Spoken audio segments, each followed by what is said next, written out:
A graça e a paz esteja com todos vós, meus amados irmãos em Cristo Jesus e meus amigos. Meus irmãos, nós estaremos estudando mais uma lição da revista Palavra e Vida da Convenção Batista Fluminense. Nessa hora eu te convido para juntos estarmos orando. Pai querido, Deus eterno, soberano Deus, Pai de nosso Senhor e Salvador, Senhor Jesus Cristo, nesta hora eu quero te agradecer a oportunidade que nos dá, ó Deus, juntamente com os amados irmãos, semana a semana, estudando a Tua Palavra. Que essa semana possa ser uma semana abençoada e que esse estudo venha trazer frutos na vida de cada um deles.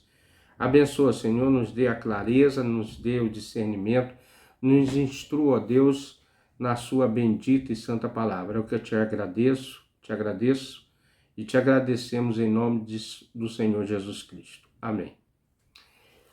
Meus amados irmãos, esse é um estudo da revista Palavra e Vida da Convenção Batista Fluminense, revista essa de jovens e adulto, edição 89, vocacionados para uma nobre missão, ser e fazer discípulo.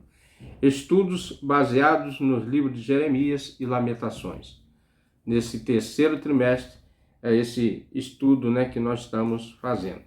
Estamos na última lição, a 13ª lição, a lição número 13, e ela tem como título o princípio da pesca. Nós falamos sobre o personagem Jeremias, o profeta, e agora nós estamos entrando no Novo Testamento, no livro de Mateus. Está aqui, deixa eu ver aqui o texto base, Mateus 4, 18, 22. O título é, como já falei, o princípio da pesca. E nós estaremos lendo nessa hora o texto que foi proposto, Mateus 18, 22. 4, 22. Mateus 4, 18, 22. Diz assim: Jesus, andando junto ao mar da Galiléia, viu dois irmãos, Simão, chamado Pedro, André, os quais lançavam redes ao mar, porque eram pescadores. E disse: Vinde após mim, e eu vos farei pescadores de homens. Então eles, deixando logo as redes, seguiram. Adiantando-se ali, viu outros dois irmãos, Tiago, filho de Zebedeu, e João, seu irmão, em um barco com Zebedeu, seu pai, consertando as redes, e o chamou. Eles, deixando imediatamente o barco, seu pai, seguindo, e percorria Jesus toda a Galiléia, ensinando nas sinagogas, pregando o evangelho do reino, curando todas as enfermidades e moléstias entre o povo. E a sua fama correu por toda a Síria, e trazia-lhe todos que padeciam, acometidos de várias enfermidades e tormentos, e endemoniados, e os lunáticos, e os paralíticos, e o curava. E seguia uma grande multidão da Galiléia, Decápolis, Jerusalém, da Judéia e da além do Jordão. Acabei passando um pouquinho, vai até o 18, 22. Mas tudo bem. Irmãos, a introdução aqui o contexto de Mateus 4, 18, 22 marca o início do ministério público de Jesus na Galiléia. O chamado dos primeiros discípulos, enquanto caminhava junto ao mar da Galiléia, Jesus encontrou dois irmãos, Simão, Pedro, e André, lançavam as redes ao mar, pois eram pescadores. Jesus lhes fazia um convite transformador. Vinde após mim, e eu vos farei pescadores de homens. Logo depois chamou também Tiago, João, filho de Zebedeu, que estava com o pai consertando as redes. E está evidente que o chamado para seguir Jesus está ligado à missão do reino. Os primeiros discípulos não foram apenas convidados para aprender ensinamento, mas para participar da expansão da mensagem. E o ambiente do trabalho comum familiar, para eles, a pescaria, e tornou-se um cenário de um chamado eterno. O objetivo, irmão, desse estudo dessa semana, é identificar não apenas que tipo de tarefa que fomos chamados para fazer, como também o lugar em que devemos executá-la. Jesus, passando, viu ali quem? Simão Pedro e André. Eles eram 2 irmãos. E logo após, eles viram outros 2 irmãos, Tiago e João, que era filho de Zebedeu também. Esses 2 estavam trabalhando, consertando também, né? Todos eles estavam trabalhando. Esse daqui estava junto com o pai dele, que eles tinham os barcos de pesca. E aqui fala que está evidente que o chamado para seguir Jesus está ligado à missão do reino. Todos nós somos chamados a essa missão, né? E os primeiros discípulos foram convidados a aprender ensinamento. O que Jesus usou? A própria profissão deles para ensinar que eles eram pescadores de homens, né? Jesus é inteligente. Jesus usou a própria pescaria como exemplo para alcançar a vida, sendo que essas pescarias é um chamado para a eternidade, um chamado eterno. Então, o princípio da pesca. Qual o princípio da pesca, né? É que todos nós somos chamados a participar dessa grande colheita, dessa grande pescaria. O primeiro tópico aqui, irmãos, que está relacionado com esse texto é: fomos vocacionados para a pescaria. Todos nós, discípulos de Jesus, né? Mais do que ser crente, é ser discípulo, né? A pescaria não se resume apenas a jogar o anzol para dentro do mar. É acreditar que o resultado será extraordinário, né? Então Jesus usa esse ensinamento da pescaria, que nós devemos acreditar. Nós jogamos a rede ao mundo, né, para pescar as almas das pessoas, e temos que acreditar que o extraordinário de Deus vai acontecer. A pescaria requer sagacidade. O pescador experiente consegue observar um lago e reconhecer exatamente onde os peixes estão, pois sabe a que horas os peixes gostam de comer, como também conhece a melhor isca que deve ser usada. Quem não é pescador faz da pesca uma mera diversão ou apenas um hobby, né? O propósito final de quem não é pescador não é pegar peixe, mas apenas se divertir, desfrutar de um passatempo. Por isso, quem não é pescador pesca sem estratégia, lança a isca em qualquer lado do lago e usa qualquer tipo de isca. Afinal, se contenta com qualquer resultado. De acordo com a vocação que recebemos, não podemos pescar e evangelizar por mera diversão, né? Não, nós temos um compromisso que é alcançar almas para o reino de Deus, né? Para povoar os céus. Nós temos essa missão de evangelizar as pessoas, ensinar e trazer ao conhecimento da salvação que Jesus deu. Naquele dia, Jesus não convidou os primeiros discípulos para um passeio, mas para o engajamento de uma nobre missão. Eu e você estamos engajados em trabalhar na obra do Senhor com essa missão de ter um engajamento e ganhar almas para Cristo. Jesus entregou uma ordem: se permaneceres nas poltronas dos prédios ou comodidade das casas e não priorizar a tarefa de entrarmos no lago para buscarmos peixe, perderemos a oportunidade de fazer uma grande colheita para Deus, né? Aqui está fazendo Jesus, se permanecermos nas poltronas, se permanecermos estático, né? Nós perderemos a prioridade, né? Que é ganhar almas. E perderemos a oportunidade de fazer uma grande colheita para Deus. É necessário colocarmos o barco no lago. E o lago onde estão os peixes. Precisamos fazer a pescaria a nossa principal tarefa. Responsabilidade que nos foi dado por Jesus. Então, quando Jesus chamou aqueles discípulos, né? Que observou como eles trabalhavam e utilizou da profissão deles para ensinar que devemos ter prioridade na pescaria, não por hobby, igual muitas pessoas, mas pelo desempenho de alcançar as almas, né? Esse é o nosso objetivo. Fomos convocados para a pescaria, a grande pescaria, né? A grande comissão que devemos sair nas ruas para alcançar essas pessoas que ainda não tiveram um encontro real com Jesus. Quando você tem um encontro real com Jesus, sua vida é transformada, mudada, direcionada para bem perto de Deus. Esse é o primeiro ponto, né? Segundo ponto, a pescaria é um ato de obediência, né?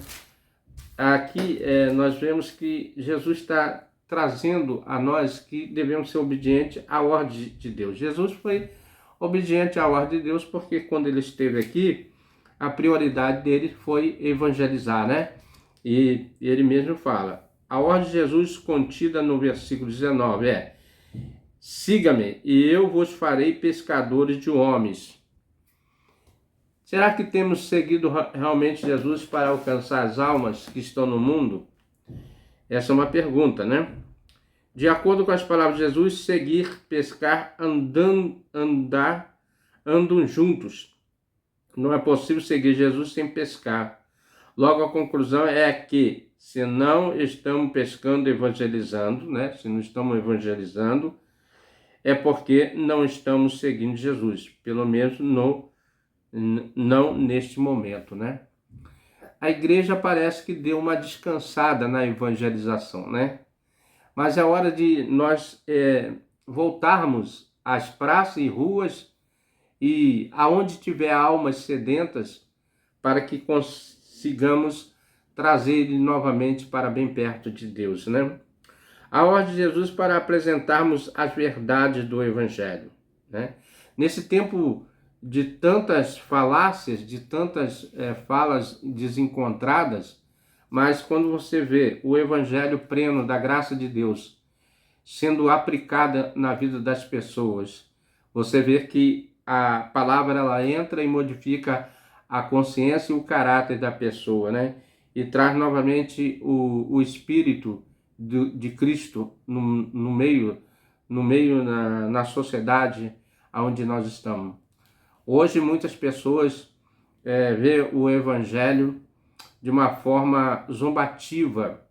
Por quê, irmão? Porque muitas pessoas não estão levando Cristo a sério como deveria, né? Estão relativizando a verdade bíblica, né? Para as pessoas ainda vivem debaixo do poder do engano, ludibriadas, iludidas pelo inimigo. Tem pessoas ainda vivendo dessa forma. Tem muitas pessoas que estão no vício, nas drogas. Muitas pessoas estão vivendo de uma forma errônea, né? Vamos dizer assim, sem levar em conta o que Deus pensa da atitude dele. Não é a minha atitude, não é o que eu falo, mas sim o que Jesus pensa deles, né? Será que eles realmente estão convictos que o que eles fazem não vai contra a vontade de Deus, né? É para cada um de nós pensarmos, sem qualquer perspectiva de vida eterna. Muitas pessoas passam por esse mundo e não acreditam no céu, na vida eterna, na eternidade. Mas a Bíblia nos diz que todos nós passaremos pelo esse tempo, né? De uma vez se separar ou morte eterna ou vida eterna. O nosso chamado é para conduzir um não crente ao encontro do Evangelho de Jesus. Nosso chamado é para te dizer que Jesus quer te salvar. Salvar de quê? Salvar da perdição eterna. Só um que pode salvar o homem da morte eterna. É Jesus. Sem rodeio. Sem máscara, né? Ah, mas eu sigo essa religião, sigo essa e pratico isso e aquilo. Não, meu irmão. Só Jesus tem poder de salvar o homem. Não existe outro nome dado no céu e na terra pela qual sejamos salvos. A Bíblia nos garante isso, né? E o Evangelho de Jesus, a fim de que se torne um discípulo de Cristo. Para um discípulo, a ordem de Jesus é o principal motivo para decidir a vida na proclamação do Evangelho. Uma vez que você tem esse entendimento que é necessário você crer em Jesus para ser salvo, você começa também a querer que as pessoas creiam da mesma forma que você, né? Para que elas também sejam salvas. E só o Espírito Santo que faz essa obra maravilhosa, que é, ele convence o homem da justiça, do juízo, do pecado. E quando bate essas três razões, né, ao ser humano, ele entende que é necessário crer em Jesus. Não é crer em nenhum outro nome, em nenhum outro ser. Não, é só Jesus. Só Jesus salva, só Jesus transforma. Só ele tem poder, porque ele é Deus, né?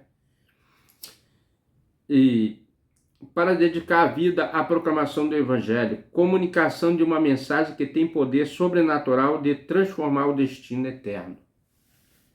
Nós somos transformados para viver com Deus, né?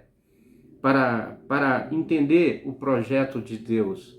Deus tem um projeto para mim e para você. O projeto de Deus é que você conheça a verdade, que você desfrute da paz e da felicidade, que você possa ter tranquilidade, que jamais, em momento algum, ali terminou todo e cessou toda a angústia, né? Como o livro de Apocalipse nos diz, né, que não haverá mais lágrimas, nem choro, nem pranto, porque as coisas já ficaram tudo para trás, né? Hoje nós sofremos porque vivemos num mundo contaminado do pecado, né? Já viu uma água purificada? Uma água purificada, ela limpa, cristalina e não tem micro-organismo que venha contaminar. Mas uma vez que ela está contaminada, ela pode trazer várias doenças, várias enfermidades, né? E deixar o homem numa situação vulnerável. Jesus é a água da vida. Jesus é a água pura, cristalina, que jorra do trono de Deus. E Jesus quer te saciar a sua sede, né? Ele quer que você beba da água da vida e tenha a vida eterna. A pescaria espiritual nasce da obediência. Após serem chamados por Jesus, os primeiros discípulos não pediram garantias, não negociaram condições, não exigiram explicações detalhadas. Conforme o texto bíblico, eles obedeceram prontamente. Olha só aqui um exemplo, né, desses homens que, ao ouvirem a voz de Jesus, largaram tudo, né? Largaram o que estavam fazendo, o outro largou seu pai, né? Até quando você para pensar, como que foi a reação do pai daqueles dois filhos que ele tinha lá, que ajudava na casa, né, para alimentar a sua família, né? Os dois filhos largaram as redes e seguiram alguém que falou que seriam pescadores, né? Só uma obra mesmo do Espírito Santo para convencer aqueles homens que ali estava a solução dos problemas. Hoje a sociedade ela enfrenta muitos problemas. Quando nós olhamos as reportagens no rádio, nos jornais, na TV, em qualquer mídia social, nós vemos que a sociedade está atolada numa lama, né? Vamos dizer assim, em um marasmo, porque é muita coisa ruim que acontece no meio do mundo. Mas dentro esse cenário existe algo que pode livrar o homem desse caos: Jesus Cristo. Jesus Cristo é o único que pode salvar o homem do caos, né? E como que ele pode salvar? Você crendo, entregando sua vida a ele. E dali para frente anunciando que ele retornará a esse mundo, né? Retornará para buscar a sua amada igreja. Essa é a finalidade. E eles seguiram e ouviram o chamado. A obediência exige deixar algo para trás. Resultado da pesca não depende da habilidade, mas da submissão ao mestre. Devemos ser submissos. O que é uma pessoa ser submissa? É uma pessoa obediente. É uma pessoa que coloca o mestre como exemplo, né? Se nós queremos que Jesus seja o nosso exemplo, temos que ser obedientes, submisso a Ele. Portanto, a verdadeira pescaria, alcançar vida, é antes de tudo um ato de obediência ao convite de Cristo, né? Quando nós cumprimos esses requisitos, esse chamado, nós estamos sendo obedientes, né? Largando tudo para trás, todas as coisas, né? Toda coisa que prende o homem, que tenta aprender, tirar a visão, o foco, né? Que o nosso foco maior aqui, irmãos, quero ser mais claro aqui na linguagem, né?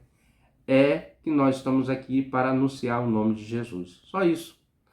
Uma vez que você é salvo, uma vez que você foi atingido, foi alcançado por Cristo, né?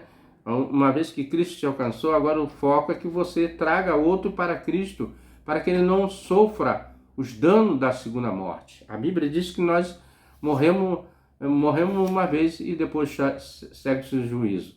Mas existe uma morte que é a segunda morte, que é a morte eterna, que é onde não tem mais escapatória para o ser humano, né? E não tem chance mesmo. Uma vez que você parte daqui sem Cristo Jesus, sem a obediência, sem acreditar que Ele tem poder para salvar a sua e a vida de todos os seus, a morte, né, vai alcançar a morte eterna. Portanto, a verdadeira pescaria alcança vidas e, antes de tudo, um ato de obediência ao convite de Cristo. Não é apenas uma estratégia ou talento, é resposta fiel à voz daquele que chama. Quem obedece ao chamado se torna um instrumento nas mãos do Senhor para alcançar outros. É esse o objetivo, né? Nós somos um instrumento vivo, né? Somos seres racionais, somos seres pensantes, somos seres que têm consciência. Todos nós temos consciência. Todos nós temos uma coisa chamada consciência. A consciência é a que nos diz se nós fazemos certo ou errado, se é verdade ou mentira, né? Isso bate lá no fundo da nossa consciência, da nossa mente, né? Do nosso coração, e nos acusa se nós estamos fazendo o bem ou mal às pessoas e o próprio Deus. Então, meu irmão, nós estamos aqui, estamos de passagem para ser obediente ao Mestre, ao chamado dele. Ganhar a alma, anunciar que só ele salva, que só ele pode transformar a vida, né? Se você tem algum problema, alguma enfermidade que seja física ou emocional, só Jesus cura, né? Não tem um outro antídoto, né? Não tem uma outra receita, não tem um outro remédio que cure a alma do ser humano. Só Jesus, esse nome que é poderoso, né? Que faz o inferno estremecer quando ouve o nome de Jesus, né? Pode ter certeza, o inferno se estremece, porque ele é poderoso, né? Jesus é poderoso. A pescaria é um chamado para todos, jamais um privilégio de alguns. Então, o primeiro tópico é: todos fomos vocacionados para a pescaria. De uma forma ou outra, você tem um momento na sua vida que você tem que falar de Jesus. Não pode fugir dessa regra. A pescaria é um ato de obediência. Quando Jesus chama para pescar e quando você vai, é um ato de obediência. E a pescaria é um chamado para todos. Todos nós fomos chamados, todos nós somos vocacionados, né? Não é um privilégio para poucos, todos são, entre todas as camadas sociais, né? É surpreendente que o chamado de Jesus não se deu para homens importantes, prominentes. Olha só, né? A esses homens, Pedro e André, seu irmão, Tiago, João, eram homens simples. Talvez não tinha nem cultura, né? Mas eles eram homens, primeiro, ligados ao trabalho. Segundo, que eles eram obedientes aos pais. Você vê que ele estava lá com os pais, né? Exemplo também. E quando Jesus olhou para eles e falou: esses são aqueles que eu quero na minha. Ele não chamou aristocrata, pessoas importantes, não. Ainda que tenha algum, né? Da classe também, né? Jesus chama a todos, mas esses homens foram homens que não tinham proeminência, né? Não eram homens graduados, né? Nenhum dos 4 discípulos chamados por Jesus naquela dia ocupava uma posição importante na sinagoga ou pertencia ao sacerdócio levítico, né? Na verdade, os homens recrutados por Jesus eram trabalhadores comuns, gente sem formação acadêmica. Então Deus não está preocupado se você tem grau ou se não tem, se tem diploma ou se não tem. O importante é que você ouve o chamado dele, que você esteja atento à voz do Espírito Santo.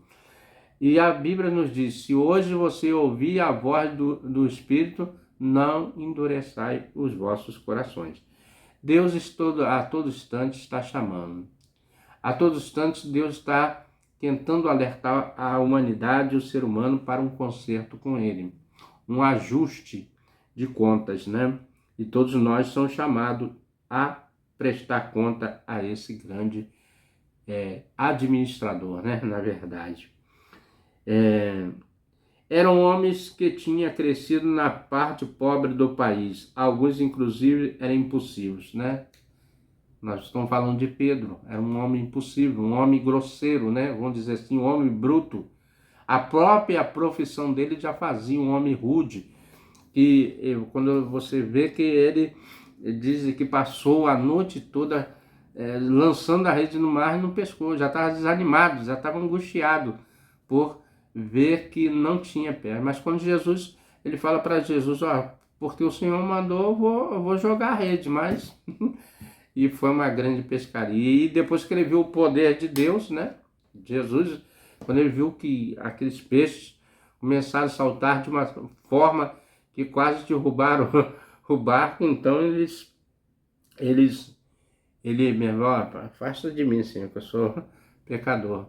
Porque o homem, quando se aproxima de Deus, né, todos nós, eu, você, nos constrange. Deus é tão santo, tão puro, que nos constrange, que nós somos pecadores, somos errados, somos homens maus, né? São um instinto que no nosso DNA entrou, contaminou, né, o ser humano. E eram homens que tinham crescido por parte do país, alguns inclusive eram impossíveis, temperamentais, homens que se ofendiam facilmente.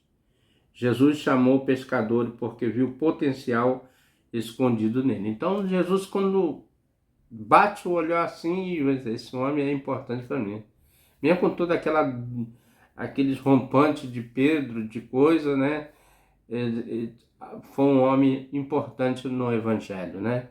Um homem que o próprio Jesus confiou o quê? Tudo que ligardes na terra será ligado no céu. Então, você vê que Deus deu um grande privilégio a esses homens. E outros discípulos também e apóstolos que tiveram o privilégio de andar com Jesus e aprender com Jesus, e depois foram grandes discípulos, né, de Deus, de Cristo. Mas eram homens comuns, igual eu e você, né? Às vezes você é um carpinteiro, um pedreiro, um marceneiro, um mecânico, um zelador, um jardineiro, um coletor de lixo, né? Eu não gosto de chamar gari, não, eu gosto de chamar coletor de lixo, né? Então, vamos todas essas profissões, homens trabalhadores, né, que dignifica a sociedade com seus trabalhos, com seus atos, e pode ser um doutor, um dentista, um cirurgião, um empresário, né? Pode ser qualquer pessoa que obedeça a Jesus, porque ele é todo soberano, né? Aqueles homens não eram preparados para o ministério apostólico, mas Jesus escolheu para demonstrar que pessoas dessa natureza também podem ser transformadas em instrumento poderoso na obra de Deus. Quanta falta faz você, meu amigo, meu irmão, achando que não é útil para Deus. E lá na casa de Deus, o próprio Jesus disse que na casa do meu pai há muita morada, mas na casa de Deus há muito trabalho a ser feito. É muita utilidade você na casa de Deus. Imagine você que trabalha num rádio, como privilégio você poder anunciar dia após dia a salvação através da locução, né? Aí imagine você, um empresário que pode ajudar em missões, né? Contribuindo com missões. Imagine você que pessoas simples também, né? Um pedreiro que pode levantar prédio, né? Construir templos, né? E até mesmo ajudar os irmãos que não têm habitação a uma vida melhor, né? E, na verdade, irmão, duas coisas que Deus pediu que nós fizéssemos, né? Os dois mandamentos: amar a Deus sobre todas as coisas e ao próximo como nós mesmos. Quando nós fazemos qualquer coisa para o próximo, Deus nos abençoa também. Então, meu irmão, na casa de Deus há lugar para todo mundo. Quanto mais pessoas estiver na casa de Deus, é melhor. Pena que as pessoas, ao olhar para a igreja, para a casa de Deus, nos olham com os olhos benignos. Sempre quer menosprezar a casa de Deus, né? Nós vemos muita de outras religiões, né? E olham para... Mas imagine se ela colocasse a sua vida nas mãos de Deus e fizesse aquilo que ela acha que deva ser feito, né? A crítica que ela faz na casa de Deus, eu vou dizer aqui, por que essas pessoas que criticam a casa de Deus não fazem as coisas que têm que ser feitas como ela acha que tem que ser feita, né? Então, meu irmão, a criticar é muito fácil, com certeza, desde o tempo de Jesus já tinha crítica, né? Mas faça o que tem que ser feito, se você acha que Jesus amou, ame muito mais, né? Ame, demonstre o amor, né? E se você acha que aquele irmão não está amando como como Cristo mandou que amasse, ame, né? Então é assim, a casa de Deus é um lugar maravilhoso, vamos dizer assim, mas para isso você tem que estar ligado na videira. E como é que você esteja ligado na videira? Trabalhando na casa de Deus, vendo o movimento, né, da casa de Deus, o benefício que a casa de Deus faz para uma sociedade, né? Quantas nações aí queria ter a palavra de Deus sendo anunciada, pregada, mas lá naqueles lugares eles são contra, as autoridades são contra, não deixam, não permite que o homem seja liberto. Às vezes eu fico pensando, por que eles perseguem tanto, né? Qual o mal que faz a um ser humano o evangelho para ser perseguido? A resposta é única só, é que a obra de Jesus sempre foi e sempre vai ser perseguida, né? A igreja de Jesus foi perseguida, tanto é nos primeiros séculos era jogado na arena, né? E depois veio a Inquisição. E sempre o outro, por quê? Porque é a obra de Deus. A obra de Deus, ela continua e vai continuar até que Cristo volte, né? Então, instrumento de Deus, você é uma peça principal. Não tenha medo de se apresentar. O potencial para servir aos propósitos de Jesus não reside em pessoas com muitos dons, com a melhor formação ou com personalidade vibrante, né? Você não precisa ser um, um influenciador, né? Igual tem aí nas redes sociais para influenciar, né? Uma personalidade, né? Conhecida, um cantor, né? Você não precisa ser uma pessoa conhecida para fazer a obra de Deus. Na singeleza do coração que Deus agrada. E nós temos vários exemplos na Bíblia, né? Que Jesus valoriza mais os simples do que os humildes de coração, do que o exaltado. Então, meu irmão, é participar mesmo, né? É se entregar. Jesus não vê o potencial, mas ele está querendo ver o coração aí vibrante. O potencial está em pessoas que, apesar do que são, estão disponíveis para aprender e com o mestre. O professor sempre ele é atento àquele que tem interesse em aprender, né? Ele tem interesse e quer aprender. O mestre não quer perder tempo com aquele que não quer aprender. Porque ele vai chegar a um ponto que vai dizer, não, meu amigo, você não quer aprender a verdade. Você não quer andar no caminho, né? E ele não vai perder o tempo ensinando coisas para as pessoas que não querem. Jesus ensina o caminho, né? A verdade, a vida. Então, temos que estar disponível a aprender. Para aprender e começar e ser cheias do poder do Espírito Santo. Um dos evangelistas mais eficientes e eficazes do Novo Testamento foi a mulher samaritana. Olha só.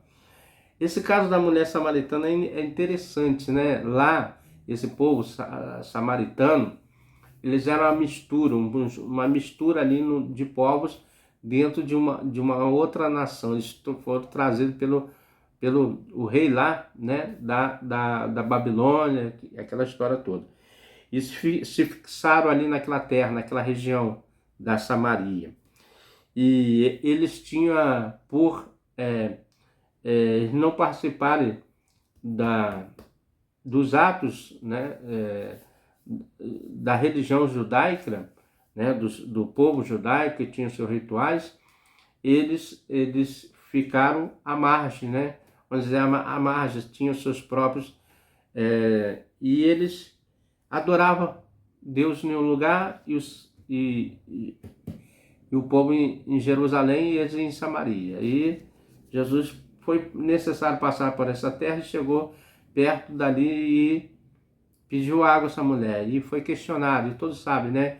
Houve um diálogo ali. E essa mulher ouviu a história de Jesus maravilhosa, e Jesus contou coisas que ela nunca ouviu de nenhum profeta. Ela ficou maravilhada e ela saiu dali e foi chamar, né, outros para ouvir. Assim é eu e você, meu irmão. Ouvimos o Evangelho, cremos no Evangelho, somos abençoados através do Evangelho de Cristo. Cristo nos deu uma esperança. Agora a alegria transbordante do Espírito Santo quer que você saia e vá ao encontro àqueles que estão à margem do poço, né, esperando ouvir uma voz confortadora de esperança, né? A mulher samaritana, ela saiu, foi e anunciou seus parentes, seus amigos, e eles vieram.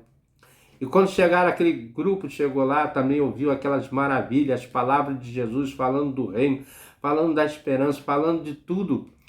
E eles falaram assim, olha, já não é mais pelo que a mulher samaritana falou conosco. Agora temos ouvido e verdadeiramente esse era o profeta que havia de vir. Então, meu irmão, Jesus, quando o homem abre o coração, né? Coração, entendimento, para ouvir o Espírito Santo, ele fala profundamente às pessoas, né? Mas se você fechar o coração, a mente, eu posso falar que 10 horas, mais, um dia, um século, não vai entrar, porque você fechou a entrada do coração, né? Então, o Evangelho, ele é transformador, mas quando nós abrimos o nosso coração. E eles foram, o texto é de João, né? João 4, que imediatamente após seu encontro com Jesus, ela saiu para a ação. Aquela mulher retornou à cidade e testemunhou a respeito de Jesus, trazendo uma multidão para conhecê-lo. E quanto tempo levou para aquela mulher ser reconvertida, tornou-se uma potência em alcançar novas pessoas para Jesus. O tempo suficiente para ir à vila e voltar com um número considerável de gente. Portanto, não podemos desperdiçar as oportunidades de investirmos na vida das pessoas. A pescaria é um chamado para todos, jamais um ministério de alguns. Deus tem interesse em usar todo tipo de gente, acredite. Pode parecer arrogância minha eu falar isso aqui, mas não é não, irmão. Está lá na Bíblia, lá no Antigo Testamento. Existia um profeta, esqueci o nome do profeta dele, Balaque, né? Balaão, profeta Balaão. Balaque era o rei. E ele foi falar, né? Ir ao encontro e profetizar. Só que ele queria falar aquilo que estava no coração dele. E Deus botou um anjo na frente da mula dele, a mula, e o anjo e não deixava a mula passar. Olha só. Essa é uma história verídica que está ali na Bíblia, depois tem que ver o livro, né? E só que o anjo não deixava ele passar. E ele batia. Aí Deus permitiu que o anjo abrisse a boca ali e falasse com voz humana, coisa que não é, né? E ele falou assim, olha, por que você está fazendo isso comigo e tal? Aí ele falou assim, eu não te servi tanto, a mula falou, né? Então são coisas assim, irmãos, que for necessário, Deus usa até o animal, né? Para falar as verdades. Todos nós somos capazes de falar de Jesus. Jesus quer te usar também, meu irmão, meu amigo. Ah, eu não sou crente. Jesus pode te usar, né? E através dessa sua fala você reconhecer que é necessário você mesmo crer no poder de Deus. Quero concluir esse estudo. Não podemos desenvolver uma vida que somente impressiona, mas que transforma. Não fomos chamados para precipitar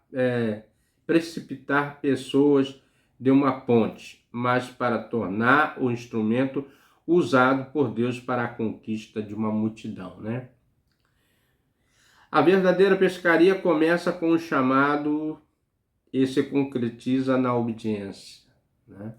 Ele começa com o chamado, mas se concretiza quando nós obedecemos.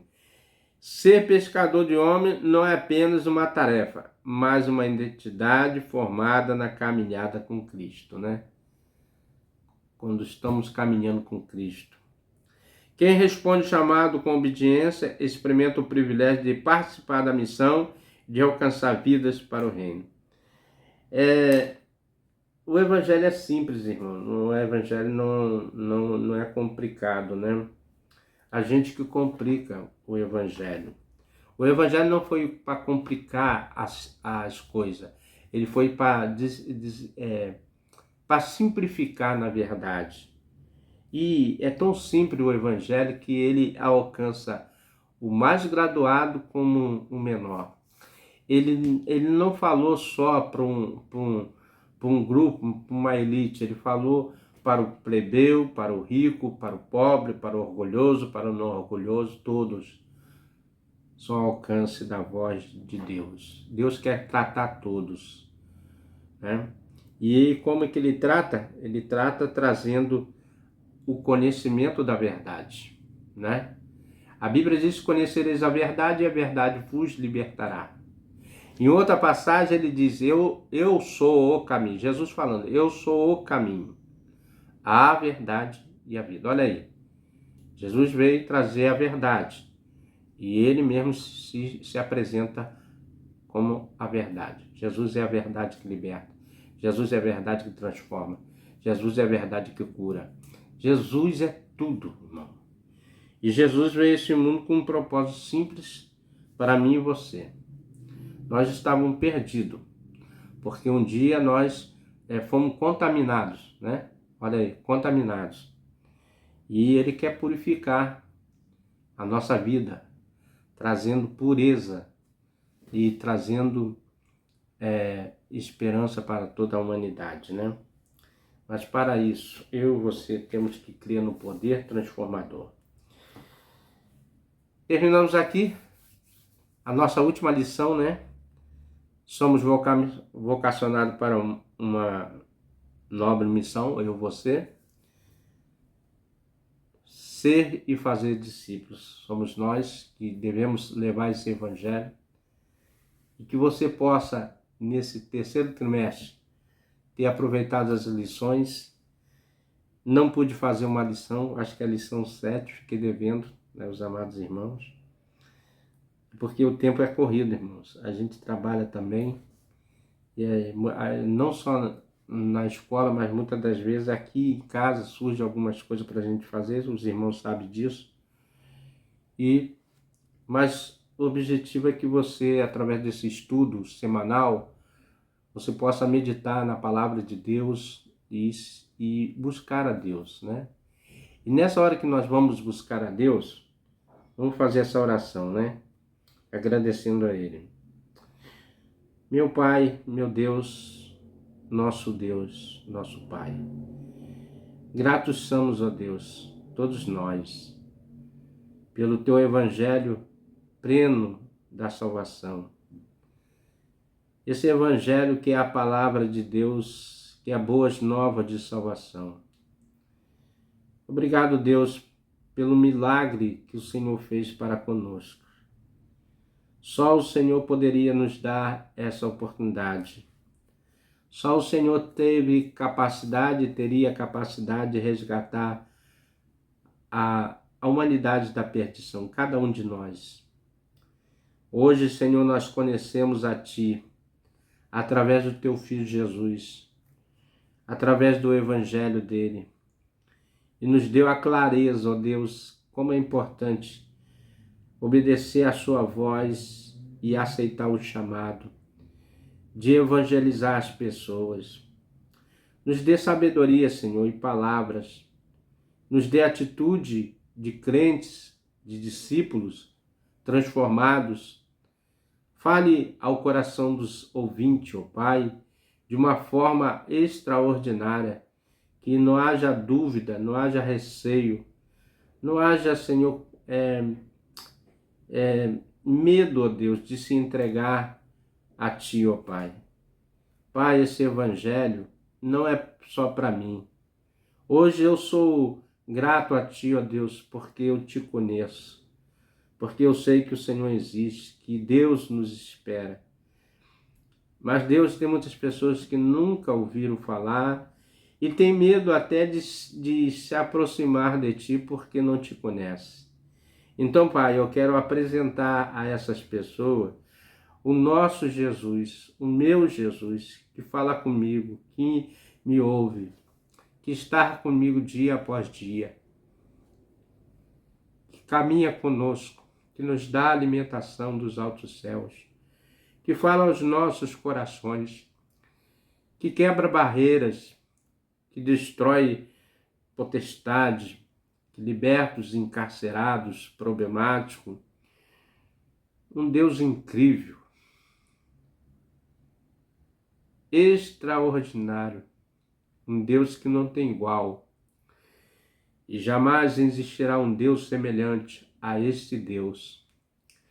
E ao seu Filho Jesus Cristo, que nos resgatou das trevas para a sua maravilhosa luz, ó Pai. Que eles possam conhecer o meu Deus, o nosso Deus, o Deus da cruz, o Deus da ressurreição da cruz, o Deus que está assentado à destra de Deus, que julga todos os povos, que derrama o seu amor, a sua graça e a sua misericórdia a todos aqueles, ó Pai, que carecem de Ti. Obrigado, Deus, por mais um dia de alegria, de felicidade na Sua presença. Perdoa os nossos erros, nossas falhas. Somos falhos, somos pecadores, mas queremos arrepender, ó Deus, dos nossos pecados.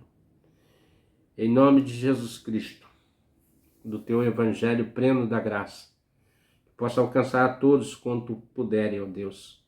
Que todos abram o coração, a mente para ouvir o Teu Evangelho, que não é meu, mas é Teu. Inspirado pelo Espírito Santo da graça de Deus, fale ao coração deles.